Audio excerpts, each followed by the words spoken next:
Peri engineering, arts and science, pharmacy, nursing மற்றும் physiotherapy கல்லூரிகள் சென்னை. இந்தியாவில் சிறந்த உள்கட்டமைப்பு கொண்ட கல்லூரிகளில் ஒன்று. 100% வேலை வாய்ப்பினை உறுதி செய்யும் சாதனை. ஆயிரக்கணக்கான பிற கல்லூரி மாணவர்களுக்கும் வேலை தந்த பெருமை. பெரி, எங்கள் கண்களில் உங்கள் கனவுகள். மலச்சிக்கலுக்கு எந்த ஒரு பக்க விளைவுமின்றி இயற்கையான தீர்வு. ராஜ்லாக்ஸ் கேப்சூல். தொடர்புக்கு 9600426500. வணக்கம். சுதந்திரத்துக்கு பின்னால் தமிழ்நாடு பல ஆட்சியாளர்களை சந்திச்சிருக்கு. இதில் எந்த ஆட்சி காலம் நல்லா இருந்தது அப்படின்னு நீங்கள் நினைக்கிறீங்க? நிறைய ஆட்சிகள் ஒரு அற்புதமான ஆட்சி. நமக்குலாம் ரொம்ப பிரபலமானது காமராஜர் ஆட்சிங்க. ஓமந்தூராருடைய ஆட்சியிலேருந்து, ராஜாஜியுடைய ஆட்சியிலேருந்து நம்ம நிறைய விஷயங்களை சிறப்பித்து சொல்லணும்.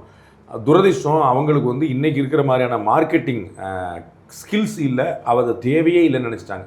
நமக்கு ஒரு இதில் சொல்லுவாங்க பார்த்தீங்களா, நம்ம காமராஜர் முன்னாடி சைரன் வச்ச கார் போடணும், அவன் என்னடா சங்கூதிட்டே போகிறான் வேணாடா அப்படின்னு சொன்னார் மாதிரி. இப்போ ஒரு கவுன்சிலராக இருந்தாலும் நமக்கு ஒரு போலீஸ் செக்யூரிட்டி இருந்தால் அது வந்தான்னு நினைக்கிற காலம் அது. ஸோ அந்த மார்க்கெட்டிங் அதிகமாக இல்லாததுனால நமக்கு அவருடைய சிறப்பத்தில் என்னுடைய கணக்கில் காமராஜர், ஓமந்தூரார், ராஜாஜி இது போன்ற நிறைய பேர் கொடுத்துருக்குறாங்க. நம்ம தாராளமாக அதை அது ஒரு ரீசனபிளான பட்டியலே சொல்ல முடியும். அது போன்ற ஆட்சி மீண்டும் அமைவதற்கு ஏதாவது கொஞ்சம் வாய்ப்பு இருக்கா? ஒரு 2036 வந்துடும். ரொம்ப நாள்லாம் இல்லை, நீங்கள் தைரியமாக பார்க்கலாம். நீங்கள் ஒரு 10 வருஷத்தில் உங்களுக்கு ஒப்பீட்டளவில். அப்படியா? ஆமாம், கேரண்டியாக பிஜேபி ஆட்சி வந்தோடனே வந்துடும். நம்ம இந்தியா முழுக்க பார்க்குறோம்லானே. நம்ம இப்போ ஒரு சிம்பிளான விஷயம் பாருங்கள். நம்ம நரேந்திர மோடியை எல்லாரும் ஒரு ஒப்பாரும் மிக்காரும் இல்லாத தலைவராக பார்க்குறாங்க. ஒரு வேறு ரேஞ்சில் பார்க்குறாங்க. நிறைய பேர் நீங்களே பார்த்துருப்பீங்க, நான் பிஜேபி கிடையாதுங்க ஆனால் எனக்கு மோடி பிடிக்குங்க அப்படின்னு ஒரு குரூப் ஃபார்ம் ஆயிருக்கு. ஆனால் அவங்களுக்கு ஒன்று என்ன புரிய மாட்டுது, பிஜேபி கிடையாதுன்னா மோடியே கிடையாது. ஸோ நான் பிஜேபி கிடையாதுன்னா எனக்கு மோடி பிடிக்குன்னா, மோடி ஏதோ தனியாக இங்கேருந்தோ ஹைஜாக் வந்த மாதிரியும் அவர் மேலேருந்து கீழே பாராசூட் குதிச்ச மாதிரி சொல்லுவாங்க. அவர் அந்த கட்சியிலேயே உருண்டு பிறந்து வளர்ந்து உருவாகி கருவாகி ஒரு சங்கத்தில் சங்கின்னு எல்லாம் கேள்வி, அந்த பக்கா சங்கத்தால் அவர் நாடு முழுக்க சங்கத்தில் தெரிஞ்சவர். அப்போ அவர் இன்றைக்கி பார்த்துருக்கோம். ஆனால் அவர் மட்டும் இல்லை, நாடு முழுக்க இருக்கக்கூடிய பிஜேபி ஆளக்கூடிய மாநிலங்களில் எங்கேயுமே ஊழல் புகார் கூட இது கிடையாது. சத்தீஸ்கரில் பார்த்தீங்கன்னா பிஜேபியில் நக்சல்களை அழித்து ஒழிச்சிக்கிட்டு இருக்கிறாங்க. விரட்டி இன்றைக்கி நம்ம பேசிகிட்டு இருக்கும்போது 36 பேர் இருக்காங்க. இதுக்கு முன்னாடி காங்கிரஸ் ஆட்சியில் நல்லா அவங்களும் சோறு போட்டு வளர்த்துட்டு இருந்த மாதிரி அவ்வளோ பேர் வந்துட்டு இருந்தாங்க. அவ்வளோ எண்ணிக்கை கூடிய புற்றீசல் மாதிரி குறைஞ்சி.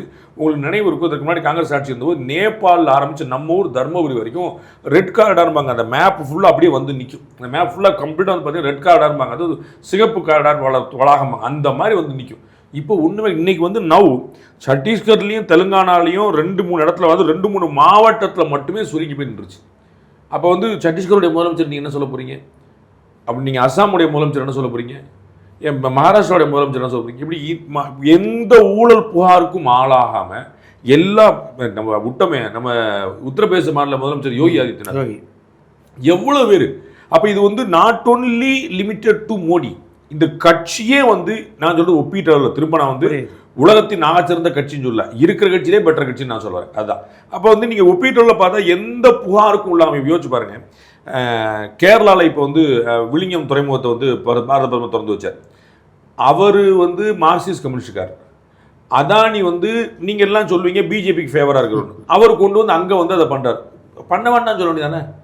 ஆனால் கேரளாவுக்கு நல்லது நடக்கக்கூடாதுன்னு நினைக்கல, கேரளாவுக்கு நடக்கிறது மூலமாக இந்தியாவுக்கு நடக்குதுன்னு நினைச்சார்.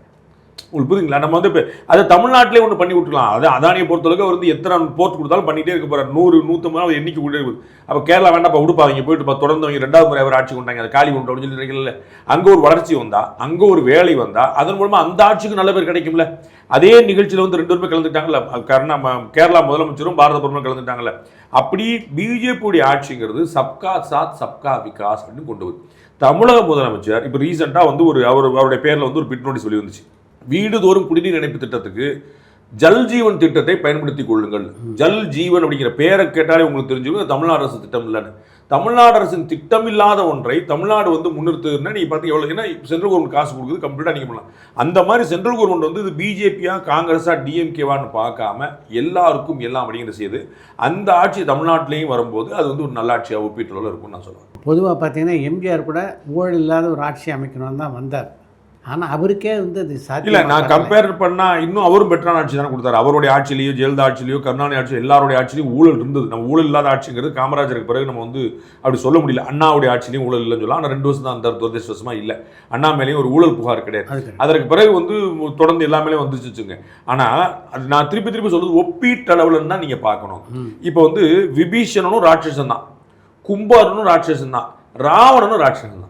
இது 3 நீங்கள் ஒப்பிட்டு பார்க்குறீங்களே, ராவணே ஒர்ஸ்ட்டு, விபீஷணே கும்பகர்ணே பெட்டரு, விபீஷணே பெஸ்ட். அப்போ ஒரே குடும்பத்தில் அண்ணன் தம்பியிலே வந்து ஒருத்தருக்கு நான் பார்த்தீங்கன்னா இந்த கணக்கு தான் நான் சொல்கிறேன். அப்போ நம்ம வந்து அது வந்து ஜெயலலிதா ஆட்சியில் ஊழல் இருக்குது, கருணாநிதி ஆட்சியில் ஊழல் இருக்குது, எம்ஜிஆர் ஆட்சியில் ஊழல் இருக்குது, நான் இல்லைன்னு சொல்ல. ஆனால் எது பெட்டராக இருக்குதுன்னு பார்க்கும்போது நம்ம வந்து எம்ஜிஆர் வந்து ஊழல் இல்லாமல் தான் ஆரம்பிச்சார். அவர் வந்து முதல் ஆட்சி கலைக்கப்படுற வரைக்கும் ஊழல் தான் பண்ணார். ஆட்சி கலைக்கப்பட்ட பிறகு அவருக்கு எலெக்ஷன்ஸில் கூட காசு கிடையாது. ஏன்னா உங்களுக்கு தெரிஞ்சிருக்கும் தமிழ்நாட்டு வரலாற்றில் எம்ஜிஆர் என்ன ஒரு சிக்னிஃபிகன்ஸ்னு, அவர் மாபெரும் நடிகர், அவர் எத்தனை ஆயிரம் கோடி சொத்து வச்சிருக்காருனாலும் யாருமே சந்தேகப்பட மாட்டாங்க. அது ஓன்ட்ட எதிராக காசுன்னு யாரும் கேட்க மாட்டாங்க. ஆனால் அவர் முதலமைச்சரான பிறகு 1 சென்ட் நிலம் கூட அவர் பேரில் கிடையாது. அவர் பேர்லேயே ஒரு குடும்பத்து பேர்ல முதலமைச்சரான பிறகு இப்போ ஒரு 12 வருஷம் ஆட்சியில் 1 சென்ட் நிலம் அவர் பேரில் கிடையாது. அவர் பேர்லேயே ஒரு குடும்பத்து பேர். அவர் சம்பாதிச்சது பூரா அவர் நடிகராக இருந்து சம்பாதிச்சது. அதுக்கு புருவேறு ஒரு பேச்சு நம்ம சொல்றோம். அவரை மாதிரி ஒரு சூப்பர் ஸ்டார், அதாவது ஒரு அவ்வளோ பெரிய ஸ்டார் வந்து அவருக்கு வந்து அங்கே ஒரு 500 ஏக்கர் இங்கே ஒரு 1000 ஏக்கர் நீங்கள் சொன்னீங்கன்னா யாரும் சந்தேகப்பட மாட்டாங்க. கரெக்ட், ஆமாப்பா சம்பாதிச்சிருப்பார், அவருக்கு என்னப்பா தலைவர் வாத்தியாருக்கலாம் சம்பாத்தியமா அப்படின்னு சொல்லுவாங்க. ஆனால் அவர் 1 சென்ட் கூட வாங்கலங்கிற பார்க்கணும். அப்போ நம்ம வந்து ஒப்பீட்டு அளவுலங்கிற திரும்ப சொன்னார். ஊழல் யாரும் இருந்திருக்கலாம், யாரோ ஒருத்தருக்கு யாரையும் வச்சு நம்ம பார்த்துருக்கோம். சாராய அதிபர்களுக்கு வந்து கல்லூரி துவக்க வச்சார். சாராய அதிபர்கள்னு பேர் இருந்தவங்கள கல்லூரி மாற்றினது அது ஒரு நல்ல விஷயமா நீங்கள் பார்க்கணும் இல்லையா? உங்களுக்கு புரியுங்களா? அப்போ வந்து ஒரு தப்பான தொழில் பண்ணிட்டு இருந்தவங்க கூட நல்ல தொழில் பண்ணுறாங்க, அதை ருசி காட்டினார்ல. இன்னைக்கு தமிழ்நாடு முழுக்க வந்துருக்கல. யோசிச்சு பாருங்க, கல்லூரி பள்ளிகளை வந்து தனியார் மயமாக்கினால எம்ஜிஆருக்கு முக்கியமான ரோல் உண்டு. அவர் வந்து இன்ஜினியரிங் காலேஜ் துவக்கிறாட்டும் கோயம்புத்தூர்ல தான் அவர் முதல்ல தனியார் இன்ஜினியரிங் கல்லூரி வருது. அது வந்து கட்சிக்காரர் ஒருத்தர் தாங்க கேட்குறாரு, எங்கள் ஊருக்கு இன்ஜினியரிங் காலேஜ் வேணும்ன்றார். இந்த மாதிரி கவர்மெண்ட் எல்லாம் காசு கிடையாது, நாங்கள் தர முடியாது, நீ ஆரம்பி, நாங்கள் எல்லா பேப்பரும் கைது கொடுக்கணும். அப்படி ஆரம்பிச்சுதான் இன்னைக்கு தமிழ்நாடு முழுக்க வந்து இந்தியாவிலே அதிகமான மருத்துவக் கல்லூரிகள், இந்தியாவிலே அதிகமான பொறியியல் கல்லூரிகள். இப்போ இது வந்து தனியார் மயம் ஆக்கிட்டாங்கன்னு ஒரு புகார் ஒரு பக்கம் வச்சுக்கோங்க. அந்த இத்தனை கல்லூரிகள் இல்லைன்னு நம்ம பசங்க எங்கே படிச்சிருப்பான், எப்படி படிச்சிருப்பான்? பீகார் மாதிரி யூபி மாதிரி அங்கேருந்து இங்கே வந்து தானே படிச்சிருக்கணும். உங்களுக்கு புரியுங்களா? அப்போ அவ்வளோ பெரிய தொலைநோக்கு பார்வையோட எம்ஜிஆர் இருந்தாங்க. சத்துணவு திட்டம் கேட்க வேண்டியதில்லை, காமராஜர் கண்ட ஒரு கனவை நிறைவேற்றுறது எம்ஜிஆர். அவருக்கு வந்து ஏழைகள் வந்து பசியோட பள்ளிக்கூடத்துக்கு வராமல் இருக்கக்கூடாது, மாடு மேய்க்க போயிட்டா எனக்கு 4 சாப்பாடாக கிடைக்கும், இங்கே போனால் என்ன கிடைக்குங்கிற யோசிச்சதை எம்ஜிஆர் வந்து நிறைவேற்றி காட்டும். அப்போ நீங்கள் அந்த ஒப்பீட்டளவில் எம்ஜிஆர் வந்து ரொம்ப பெட்டர். அதில் வந்து தலைவர் வாத்தியார் தான். இப்போ புரட்சித் தலைவர் ஜெயலலிதா பொறுத்த வரைக்கும் அவங்க ஆட்சியில் இருந்தபோது அவங்க ஒரு சர்வாதிகாரி மாதிரி நடந்துக்கிட்டாங்க அப்படின்னு அவங்க பேரில் ஒரு விமர்சனம் இருக்குது. ஆனால் ஆட்சியாளர்கள் எப்படி இருக்கிறது சரின்னு நீங்கள் நினைக்கிறீங்க? ரஜினிகாந்த் அவர்கள் வந்து ரொம்ப அழகாக ஒரு பேட்டில் வந்து குறிப்பிட்டார், ஒரு தலைவர் எப்படி இருக்கணும் அப்படின்னு சொல்லி சொன்னால், மகாத்மா காந்தியோடைய நேர்மையும் சஞ்சய் காந்தியோட துணிச்சலும். இது வந்து திரு ரஜினிகாந்த் அவர்கள் சொன்ன ஸ்டேட்மெண்ட். லீ குவான் யூ மாதிரி. லீ குவான் யூ என்ன சொல்கிறாரு, அவங்களுடைய சிங்கப்பூர் ஏர்லைன்ஸ் தொழிலாளர்கள் வந்து காலவரையற்ற வேலை நிறுத்தம் பண்ணுறாங்க. ஏர்லைன்ஸு நிற்க போகுது, அவங்க வந்து டேட் கொடுத்தாங்க 15ஆம் தேதியிலேருந்து அப்படின்னு ஒரு பேச்சு கொடுத்தாங்க. அவர் சொல்கிறாரு, நீ எவனாவது ஸ்ட்ரைக் பண்ணனா தொலைச்சு கட்டிடுவேன் அப்படின்றார். இப்படியே சொல், தொலைச்சு கம்பெனியை மூடிட்டு போயிடுவேன், பூராத்தையும் ப்ரைவேட்டை கொடுத்துட்டு போயிடுவேன், உனக்கு என்ன வேணும் பேசு, உட்காரு, டிஸ்கஸ் பண்ணும், ஸ்ட்ரைக்குன்னு வாயை திறந்த நான் வேற மாதிரி இருப்பேன். அதாவது கிட்டத்தட்ட மிரட்டல். இது அதிகாரமோ நான் சொன்ன இரும்பு மனுஷியோ நீங்கள் சொன்ன சர்வாதிகாரமோ கிடையாது, மிரட்டல், தொலைச்சு கட்டிடுவேன்ற. எல்லாம் சப்த நாடி ஒடுங்கி வந்தாங்க, பேச்சுவார்த்தை வந்தாங்க, ஏதோ ஒன்று ஒத்து வந்துச்சு, அவங்க கேட்டதை இவங்க கொடுத்தோன்னு முடிஞ்சு வச்சு. அதுதான் அவர் சொல்ல. அவர் நான் எப்படி டீல் பண்ணேன்ற, நான் வந்து எல்லாத்தையும் மூடிட்டு போயிட்டே இருப்பேன், எனக்கு ஒன்றும் பிரச்சனை கிடையாது. நீ ஸ்ட்ரைக் பண்ண உட்காந்துருப்பேனா, என் ஊருக்காரர் வந்து நாளைக்கு ஃப்ளைட் ஓடுமா ஓடாத உட்காந்துட்டு இருப்பானா, பி கேர்ஃபுல் அப்படின்ட்டு. இதுதான் வேணும். இன்னைக்கு வரைக்கும் ஊழல் குற்றச்சாட்டு சொல்ல முடியாத ஒரு அப்பளுக்கு இடத்துல பெரிய அதிர்ஷ்டவசமான அவரை பார்க்கக்கூடிய சந்தர்ப்பம் கிடைச்சது எனக்கு. அவர் வந்து எம்பியா இருந்தபோது, பிரதமராக இருந்தபோது இல்லை எம்பியா இருந்தபோது, அப்போ வந்து நான் அவர் பார்க்க பிரதமர்லாம் ரிட்டையர்ட் ஆகி அவர் பாராளுமன்றத்திலே நான் பார்த்தேன். அப்போ வந்து இந்த மாதிரியான ஒரு அதிகாரம், நேர்மை, அதான் திரு ரஜினிகாந்த் சொன்னது போல நான் வந்து அதில் 100% உடன்படுறேன். சஞ்சய் காந்தி போன்ற தடாலடி, மகாத்மா காந்தி போல நேர்மை, நோ டவுட், ஒரு அன்டவுட்டட் அண்ட் அன்டிஸ்பியூட்டடான ஒரு லீடர்ஷிப். உங்களுடைய பார்வையில் ஒரு ஆட்சியாளராக கலைஞர் எப்படி சொல்லுவீங்க? அவரை மாதிரி ஒரு ராஜதந்திரி பார்க்க முடியாது. அதில் வந்து யாருக்குமே செகண்ட் தாட்டே கிடையாது. அதாவது நீங்கள் பிரதமர் பதவிக்கு ஆசைப்படலையான்னா என் உயரம் எனக்கு தெரியும் சொன்னவர். அவர் வீட்டு வாசலில் ஜனாதிபதி நிற்கிறாரு, அவர் வீட்டு வாசலில் வந்து அகில இந்திய கட்சியில் நிற்கிறாரு, அவர் வீட்டு வாசலில் பிரதமர் வந்து நிற்கிறாரு. சோ அவர்கள் ரொம்ப அழகாக குறிப்பிட்டார். கருணாநிதி அவர்கள் அவருக்கு ஏற்படுத்தி கொண்ட வசதி என்பது காலத்தின், வயதின், முதிர்ச்சியின் தேவை கருதியே தவிர ஆடம்பரத்துக்காக இல்லை. அவர் வீட்டில் லிஃப்ட் கூட அவர் நடமாட முடியாமல் போன போது தான் வச்சாங்க. பின்னாடி நான் பார்த்துருக்கேன், ரொம்ப கீக்கிடமாக அந்த லிஃப்ட்டே வந்து ரொம்ப, நான் தலைவர் வீட்டுக்கு நிறைய போயிருக்கேன், ரொம்ப கீக்கிடமான லிஃப்ட்டாக ஒன்று இருக்கும். அதுவுமே அவரால் நடமாட முடியல, படியேற முடியலங்கிறனால தான் அவர் வந்து போனார். ஃபர்ஸ்ட் ஃப்ளோரில் இருப்பார் அவர், அப்போ தான் அவர் போனாரே தவிர அதுக்கு முன்னாடி அந்த மாதிரி அவர் வீடு வந்து அந்த வீடை மாற்றிட்டு நம்ம வந்து ஒரு பெரிய பங்களா எங்கேயா கட்டியிருக்கலாம். அவர் வந்து அந்த இடத்துல அந்த முனையிலே தான் உட்கார்ந்தார். நம்ம கோபாலபுரத்தில் கோபாலகிருஷ்ணனுடைய பார்வையில் வாசலே இருக்கணுங்கிறதுக்காக அங்கேயே இருந்துட்டார். அந்த மாதிரி அவர் எளிமையில் வந்து அவருக்கு வந்து ஒன்றும் குழப்பம் கிடையாது. ராஜதந்திரி மதி வியூகத்தில் வந்து குழப்பம். நான் கண்ணால் பார்த்த ஒரு சம்பவத்தை சொல்கிறேன். காங்கிரஸ் கூட கூட்டணி இருக்கக்கூடாதுன்னு திமுகவுடைய உள்ள பொதுக்குழு செயற்குள்ளே பேசுகிறாங்க. நான் வந்து இன்சிடென்டலாக நான் இப்போ உள்ளே இருந்தேன். அப்படி இருக்கக்கூடாதுன்னு எனக்கு தெரியாது, அது உள்ளரங்கு கூட்டம்னு எனக்கு தெரியாது. நான் வந்து தினமலரில் வேலை பார்த்துட்டு இருந்தேன். இன்சிடென்ட்லேயே அன்றைக்கி நான் வெள்ளச்சட்ட கருப்பேன் போட்டிருந்தனால கட்சிக்காரன் நினச்சிட்டாங்க. அப்போ தந்தி டிவி, சாணக்கியா, அந்த முகம் ரங்கராஜ் பாண்டிய முகம்லாம் தெரியாது. அப்போ நான் உள்ளே இருந்தபோது, ஆனால் அப்புறம் எல்லாமே பப்ளிக் டிமாண்டில் வந்து தலைவர் எல்லாத்தையுமே அனுப்பிச்சிட்டார். அப்போ வந்து மூத்த வழக்கறிஞர் ஜோதி, ஏடிஎம்கேலேருந்து டிஎம்கே போனவர், பட்டிமன்ற பேச்சாளர் லியோனி, அப்புறம் வந்து நம்ம சேலம் வீரபாண்டியார், இது மாதிரி பயங்கரமான பிரச்சனை எல்லாம் கலவரம்லாம் உள்ள ஓடி நிற்கிது. பயங்கரமாக உள்ள வந்து ஒரு பெரிய ஹாப்பனிங்கான ஒரு பொதுக்குழு கூட்டம் அது. அப்போ வந்து தலைவர் ரொம்ப அழகாக சொல்கிறார், ஏன் பொண்ணு தான் ஜெயிலில் இருந்தா, கனிமொழி ஜெயிலில் தான் நான் பார்த்துட்டு வந்திருக்கேன், உங்களுக்கு வலிக்குமா எனக்கு அதிகமாக வலிக்குமான்னு யோசி. இங்கே நடக்குது ஏடிஎம்கே ஆட்சி, அங்கேயும் நமக்கு எதிரான ஆட்சி வந்துருச்சுன்னா நமக்கு இருதலை கொல்லி இரும்பு மாதிரி மாட்டிடுவோம். அப்போ இங்கே நமக்கு மாற்று ஆட்சி, நம்ம ஆட்சி வர்ற வரைக்கும் அவர்கள் இருந்தால் நமக்கு வந்து ஒரு பஃபராவாது இருக்கும். இந்த அளவுக்கு நிதானம், அதாவது தன் மகளே சிறையில் இருந்தால் கூட உணர்ச்சிப்பட்டாம நம்ம ஏகாதிபத்திய அரசே அப்படின்லாம் சொல்லாமல் நிதானமாக ப்ராக்டிக்கலாக யோசிச்சார். அந்த மதியுகம் வந்து ரொம்ப பெரிய வியப்பு. நான் வந்து கலைஞர் ஒரு பாடம்னு ஒரு வீடியோ போட்டிருக்கேன். கலைஞர் ஒரு பாடம், அவருடைய அயராத உழைப்புலேருந்து எழுத்துலேருந்து, அதாவது பள்ளி படிப்பை தாண்டாதவர்.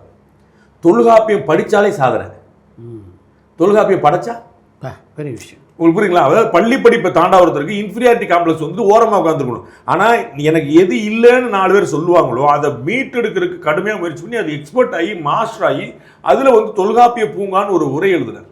அது சாதனை. அதை தான் நான் சொல்லுறேன். அப்போ இன்னொரு பிரச்சனை, வயதானவர்களுக்கு 70 வயசுக்கு மேலே போனவங்களுக்கான இயல்பான தூக்கம் வந்து தொலைஞ்சு போகும். அது அன்டைம் குழந்தை மாதிரி தானே, அப்படியே ரிவர்ஸ் வரும். அன்டைம் தூக்கம் வரும், தூக்கம் வராத மாதிரி. அப்போ அந்த மாதிரி புலம்பிட்டு உட்காந்துருக்காம, நாங்கள்லாம் அந்த காலத்தில் எப்படி இருந்தோம் தெரியுமா அப்படின்னு கதை அடிச்சுட்டு இருக்காம அவ்வளவு ஆக்டிவாக வந்து அந்த நேரத்தில் 4 எழுதுறேன். எழுத முடியாத போது கூட நான் டேப்பில் சொன்னேன், அதுவும் முடியாத போது நான் சொல்ல ஒருத்தர் எழுதுறேன்னு உழைச்சிக்கிட்டே இருந்தார். அவர் வந்து ஆட்சியில் இருந்தபோது தலைமைச் செயலம் போகிறதுக்கு நாள் தவறுனதில்லை, அதே போல் அறிவாலயம் வர்றதுக்கு நாள் தவறுனது, அதே போல் முரசொலி அலுவலகம் போகிறதுக்கு நாள் தவறு, அதே மாதிரி 2 வீட்டுக்கு போகிறதுக்கு தவறுனது. அது வந்து ரொம்ப, அதாவது அந்த ரொட்டீனை வந்து மாறவே வர. காலையா தலைவர் இங்கே இருப்பார், மதியமாக தலைவர் இங்கே இருப்பார், சாயந்தரமாக இங்கே இருப்பார், நம்ம ஆட்சியில் இருந்தாலும் இங்கே இருப்பார். ஆட்சியில் ஃபிக்ஸ் பண்ணி வச்சுட்டார் அவருடைய வாழ்க்கை. காலைல வாக்கிங் போகிறார், அந்த மாதிரி நாகநாதனோட போகிற மாதிரி போகிறது, ஒன்று கூட ஒரு ரொட்டீனை வந்து அவ்வளோ ஃபிக்ஸடாக இருக்குது. அது பெரிய ஒரு ஆச்சரியமான விஷயம், நோ டவுட். உங்களுடைய பேச்சினுடைய இந்த கிருஷ்ணர் பார்வையிலே இருக்கணும்னு கலைஞர் அங்கே இருந்தால் அந்த மாதிரி சொன்னீங்க, உண்மைதானே? அது அவருக்கு வாய்ப்பு இருந்தது இல்லை. அவங்க குடும்பத்தில் எல்லாருமே பகிரங்கமாக கும்பிடுவாங்கன்னு எனக்கு தெரியும். நான் பார்த்துருக்கேன். அவர்கள் குடும்பத்தினர் வந்து எல்லாருமே நல்லா சாமி கும்பிடுவாங்கன்னு எனக்கு தெரியும்.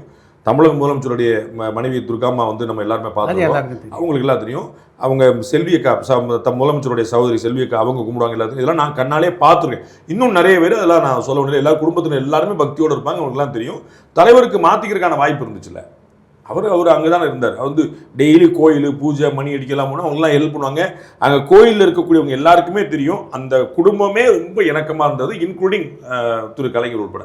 கலைஞர் ஸ்டாலின் ஆட்சியாளர்கள்லாம் எப்படி ஒப்பிடுவீங்க? 2 பேருமே ஒப்பிடவே முடியாது. நீங்கள் வந்து எம்ஜிஆர் சிவாஜி அப்படிங்கிறலாம் வந்து எந்த கணக்குமே ஒத்து வராது. எம்ஜிஆர் வந்து வேற ஒரு பார்ட்டி, அவர் மாஸ். சிவாஜி வந்து ஒரு கிளாஸ், அந்த மாதிரி. அது 2 வேறவர். கருணாநிதிக்கு வந்து கீழே கிரவுண்ட் வரைக்கும் கனெக்ட் பண்ணணும் அப்படிங்கிற ஒரு எண்ணம் இருந்தது. அது வந்து எல்லாரையும் கனெக்ட் பண்ணணும்னு சொல்கிறது, அந்த எக்ஸ்பர்டைஸ் இருந்துச்சு, மாஸ்டர் இருந்துச்சு. ஸ்டாலின் அதே மாதிரி முனைகிறார். ஆனால் நமக்கு வந்து ஒரு சம்பவம் நடக்கும்போது அதை பற்றி நம்ம சொல்கிறதோட பிறகு பார்க்கும்போது தான் இன்னொரு இந்த ஈகிள் வியூன்னு சொல்லுவாங்கல்ல மேலே. இப்போ நானே வந்து கருணாநிதியோட ஆட்சியோ ஜெயலலிதாவோட ஆட்சியோ எம்ஜிஆரோட ஆட்சியோ தான் நான் சொல்லியிருக்க மாட்டேன்னா தயங்கியோ பயந்தோ இல்லை. ஒரு ப்ராசஸ் நடக்கும்போது அதோடைய விளைவுகளை பார்த்தா நீங்கள் சொல்லணும். இனிஷியேஷன் வந்து எல்லாருக்குமே சரிதான். இப்போ நம்ம வந்து ஒரு 1000 ரூபா ஸ்கீம் வச்சுப்போம் தமிழக முதலமைச்சரோட. அது 1000 ரூபா ஸ்கீம் அவங்க இனிஷியேட் பண்ணாங்க, எக்ஸிக்யூட் பண்ணியிருக்காங்க. அது வந்து அவர்கள் எதிர்பார்த்த பலனை கொடுக்கல அப்படிங்கிறது என்னுடைய கணக்கு. நான் கீழே பார்த்துருக்கேன். அப்படியா? ஆமாம், அவங்களுக்கு ஓட்டா மாற போகிறது இல்லை. அது ஏன் மாறலை? ப்ரூஃப் நான் சொல்லிட்டேன். 2024 வாங்கின ஓட்டு இந்த ஸ்கீம் உருவாகி ஒரு 7 மாதம் கழிச்சு, சரிங்களா, September 17 if I'm not wrong 2023 தூக்குறாங்க. அக்டோபர், நவம்பர், டிசம்பர், ஜனவரி, பிப்ரவரி, மார்ச், ஏப்ரல், மே மாதம் எலெக்ஷன். இத்தனை மாசமும் வந்து கிட்டத்தட்ட 1,17,00,000 பேர் அப்பயே வாங்கிட்டாங்க. மாசம் 1000 ரூபா. அப்போ ஒவ்வொருத்தர் அக்கௌண்ட்ல 7,000 8,000 ரூபா விழுந்துருச்சு. ஆனா 2019 வாங்கினதை விட குறைவான ஓட்டு, 2021 வாங்கினதை விட குறைவான ஓட்டு 2024 வாங்கியிருக்காங்க. 3 எலெக்ஷன்லையும் ஒரே கூட்டணி. ஆமா, 3 ஒரே கூட்டணி. 3ஆம் எலெக்ஷன்ல எதிர்கூட்டணி உடஞ்சிருச்சு. 2019 இங்கேயும் அங்கேயும் ஒரே கூட்டணி, 2021 இங்கேயும் அங்கேயும் ஒரே கூட்டணி. எதிர்க்க வீக். 2024 இவங்க ஸ்ட்ரென்த் அப்படியே தொடருது. ஆனா எதிர் வீக் ஆச்சு. அப்போ ஓட்டு கூடி இருக்கணும்ல. ஆனா 2019 குறைவு, 2021 குறைவு. அப்ப என்ன 24 இவர் ஆளுக்கு, நான் சிம்பிள் கணக்கு நான் ஏற்கனவே சொல்லியிருக்கேன். இப்போ உங்க வீட்டுல 1000 ரூபாய் வாங்குறாங்கன்னு உங்க வீட்டுல வெறும் 3 பேர் வச்சுக்கோங்க, கணவன் மனைவி குழந்தை, வெறும் 3 பேர் ஒரு வீட்டுக்கு நீங்க வச்சுக்கிட்டீங்கன்னா 3 ஓட்டு விடணும். 3 ஓட்டுனா 3.5 கோடி ஓட்டு விழுந்துச்சா? நான் சொல்றேன் 1000 ரூபாய் வாங்கினவங்க மட்டுமே நான் சொல்றேன். புரியுங்களா? நம்ம வந்து 6.25 கோடி வாக்காளர் இருக்கிறாங்க. 6.25 கோடி வாக்காளர் இருக்கு. நான் 6.25 கோடிக்கும் போல 1 கோடி பேருந்து ஒரு வாங்கியிருக்காங்க. 1 கோடி இன்ட்டு 3 போட்டா 3 கோடி வாங்கிடணும்ல. இப்போ வாங்கினவர்கள் உங்களுக்கு ஓட்டு போடல. அது மாதிரி ஸோ வந்து அது பலன் கிடைக்கல. நான் அதை எப்படி மாற்றி யோசிக்கிறேன், ஒரு கன்ஸ்ட்ரக்டிவ் கவர்மெண்ட் எப்படி செயல்பட்டுருக்கலாம் அப்படின்னு. இதில் வந்து ஒரு மாதத்துக்கு 1,200 கோடி ரூபா செலவாகுது சார். ஒரு மாதத்துக்கு இந்த 1000 ரூபா கொடுக்குறோம். இந்த 1,200 கோடி ரூபா மாதம் கிட்டத்தட்ட வந்து 15,000 கோடி ரூபா வருஷம். இந்த 15,000 கோடி ரூபா என்ன செஞ்சுக்கலாம்? 3,000 கோடி ரூபா இருந்தால் ஒரு எய்ம்ஸ் சொந்தமாக கட்டலாம் சார். வருஷத்துக்கு 5 எய்ம்ஸ் கட்டிருக்கலாம் சார் தமிழ்நாட்டில். நம்ம ஒரு எய்ம்ஸ் வந்து சென்ட்ரல் கவர்மெண்ட் காசு கொடுப்பானா, ஜைக்கா லோன் கொடுப்பானா, நமக்கு வருதா வரலையா செங்கல்லாம் காட்டிட்டு இருக்கோம். நீ என்னடா காசு கொடுக்கணும்? சொந்த காசுல நம்மகிட்ட இருக்கிற காசு கொடுத்துட்டு இருக்கிறோம். திரு சித்ராலட்சுமன் அண்ணன் வந்து தொழிலில் வந்து மாஸ்டர், பிசினஸ் தெரியும், எக்கனாமி தெரியும், தமிழ்நாடு படிச்சிருக்கு. உங்களுக்கு வந்து நான் வந்து வெறும் 10 கோடி ரூபா கொடுக்குறேன். தமிழ்நாடு கவர்மெண்ட்டுக்கு 10 கோடி ரூபா கொடுக்கும். 10 கோடி ரூபா வாங்கிக்கோங்க. ஜாமீன் கிடையாது, எதுவும் லோன் இது கிடையாது, வட்டியும் கிடையாது. இந்த 10 கோடி வச்சுது தொழில் பண்ணுங்க. ஒரு 10 பேருக்கு வேலை கொடுங்க. எனக்கு இந்த 10 கோடியை நீங்கள் வந்து 10 மாதத்தில், 1 வருஷத்தில், 2 வருஷத்துல ஒரு கணக்கு போட்டு திருப்பி கொடுத்துரும். முடிஞ்சு வச்சா இப்போ என்ன ஆகும்? உங்களுக்கு ஒரு புதிய தொழில் தோணும். உங்களால் 10 பேருக்கு வேலை வாய்ப்பு. No interest. அது போக அந்த தொகை அப்படியே இருக்கும். அந்த தொகை முதல் வருஷத்துல இருந்த 1,300 கோடி ரூபாயே அப்படி இருக்கும். நான் சொல்ல கூட்டிக்கிட்டே போங்க. அடுத்த வருஷம் நல்லா பண்ணிட்டீங்களா, உங்களுக்கு 20 கோடி ரூபா, உங்களுக்கு 50 கோடி ரூபா, நீங்க நான் எப்படி ஆயிரம் பாருங்க. அப்ப எவ்வளவு இன்ட்ரெஸ்ட் ஒரு யோசிச்சு பாருங்க. 1,200 கோடி ரூபாய் மாசம், 100 கோடி ரூபாய்க்கு பெருந்தொழில் தொடங்கலாமா? தொடங்க முடியாது. உங்களுக்கு தெரியும், இந்த ரஜினி, கமல், விஜய், அஜித் 4 பேரை தவிர 100 கோடி ரூபாய் பிரம்மாண்டமான படமே பண்ணிடலாம். இந்த 4 பேர் வச்சுட்டு தவிர 100 கோடி ரூபாய் பெருமா சினிமா விட்டுருங்க. 100 கோடி ரூபாய் எவ்வளவு பெருந்தொழிற்சாலைகள் பண்ண முடியும்? 100 கோடி. அப்ப ஒரு மாசத்துக்கு 12 பெருந்தொழிற்சாலைகள் ஒரு மாசத்துக்கு. இது மிஸ் பண்ணிட்டாங்கன்னு எனக்கு ஒரு பெரிய கவலை. நாம வந்து சென்ட்ரல் கவர்மெண்ட் காசு கொடுக்கல. நீங்க யோசிச்சு பாருங்க, பள்ளிக்கல்வித்துறைக்கு கொடுக்க வேண்டியது கொடுக்கல கதறிட்டே இருந்தோம். பேரிடர் மேலாண்மைக்கு கொடுக்கல 15,000 கோடி ரூபாய் வருஷத்துக்கு. நான் எவன்ட்ட சார் காசு கேட்கணும்? நான் செல்ஃப் சஸ்டைனபிளா இருந்தா நான் இண்டிபெண்டன்ட் ஆயிரேனா இல்லையா? நான் செல்ஃப் சஸ்டைனபிளா இருந்தா அப்ப நீங்க வந்து சென்ட்ரல் கவர்மெண்ட் வந்து நீங்க சுயாட்சி பேசுறீங்க. நீங்க என்ன சொல்றீங்க? மாநில சுயாட்சி தானே பேசுறீங்க. நம்மகிட்ட இருக்கிற காசை உனக்கு நீ எனக்கு இன்னியாரா எனக்கு காசு கொடுக்க கேட்டா சுயாட்சி வந்துருச்சுல. அப்ப நம்ம அதை பூரா இந்த பக்கம் செலவழிச்சு விட்டு அப்படியே மறுபக்கம் பாருங்க. டாஸ்மாக் வருமானம் இந்த கவர்மெண்ட் வந்தபோது என்ன, இன்னைக்கு 48,000 கோடி ரூபாய் வருஷத்துக்கு அரசுக்கு மட்டும் வருமானம். டாஸ்மாக் வருமானம் தனி, அரசு வருமானம் தனி, அந்த மதுபான ஆலைகள் வருமானம் தனி. இது யார் காசு? இந்த 50,000 கோடி ரூபாயும் தமிழர்கள் காசு. ஆச்சா இல்லையா? 50,000 கோடி ரூபாய் வருஷத்துக்கு, கிட்டத்தட்ட 4,500 கோடி ரூபாய் மாசத்துக்கு. 4,500 கோடி ரூபாய் மாசத்துக்கு குடிக்கிறோம் சார்.